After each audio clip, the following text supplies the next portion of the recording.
Oi, oi! Então, como a professora já falou para vocês, vamos dar início aí a um conteúdo que são as propriedades coligativas. O que são as propriedades coligativas? São efeitos coligativos chamados de tonoscopia, ebulioscopia, crioscopia e osmoscopia. Esses efeitos eu vou trabalhar com vocês na próxima semana. Esta semana, a professora vai estar focando em alguns conceitos que é fundamental para que depois vocês consigam compreender melhor os efeitos coligativos, certo?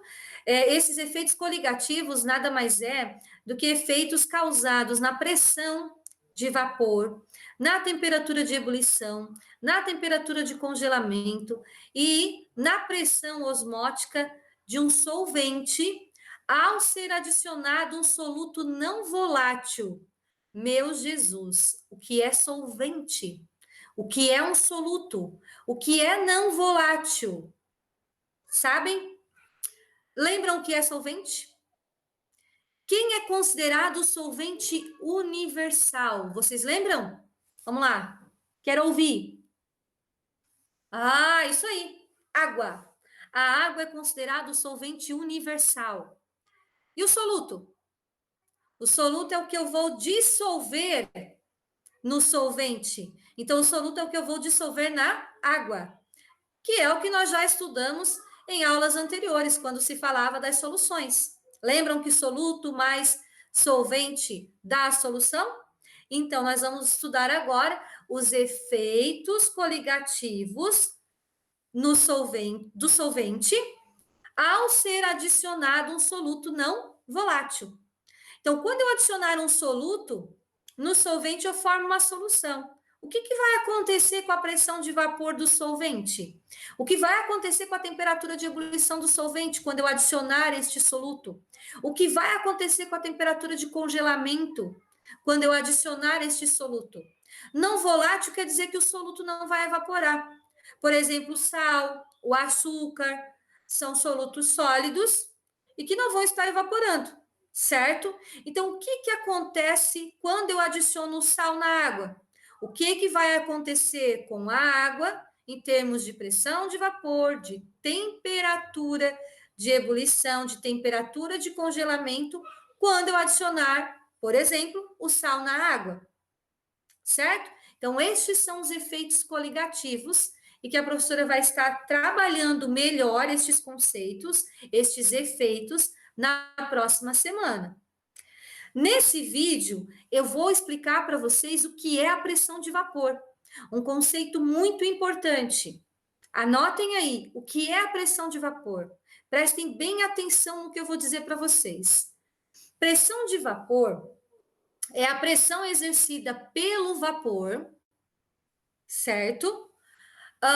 Do solvente, quando ele entrar em equilíbrio com a fase líquida. Ixi, pressão de vapor é a pressão exercida pelo solvente quando entrar em equilíbrio com a fase líquida. Isso, inclusive, a professora escreveu num resuminho que está indo em anexo para vocês estarem fazendo as anotações da aula que vão assistir. Só que não adianta estar lá no resumo que eu escrevi e não entender o que significa essa frase que a professora colocou ali. Lembram dos esquemas que eu fazia no quadro com vocês? Que eu costumo escrever exatamente aquilo que eu falo? Então, eu acabei de falar uma coisa que eu escrevi para vocês. Certo? O que é esse conceito? É a pressão exercida pelo solvente quando este entra em equilíbrio, é a pressão exercida pelo vapor, né?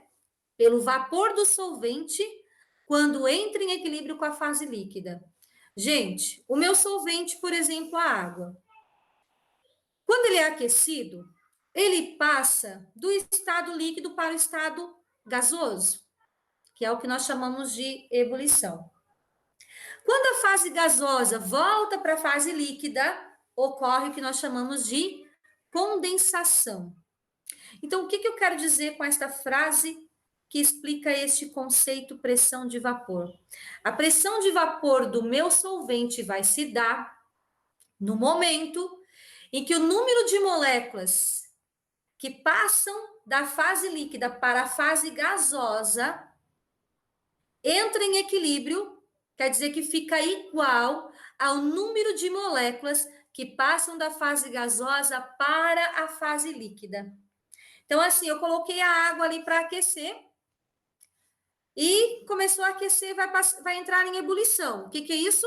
Moléculas que estavam na fase líquida passam para a fase gasosa.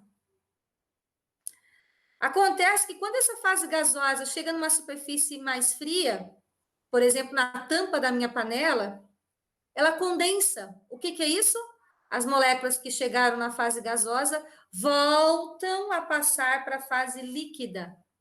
Então, a pressão de vapor do líquido, do meu solvente, da água, ela vai se dar no momento em que o número de moléculas que passam da fase líquida para a fase gasosa fica igual ao número de moléculas que passam da fase gasosa para a fase líquida. Ok? Espero que tenham compreendido esse conceito que é bem importante. E qualquer coisa, voltem no vídeo, assistam novamente.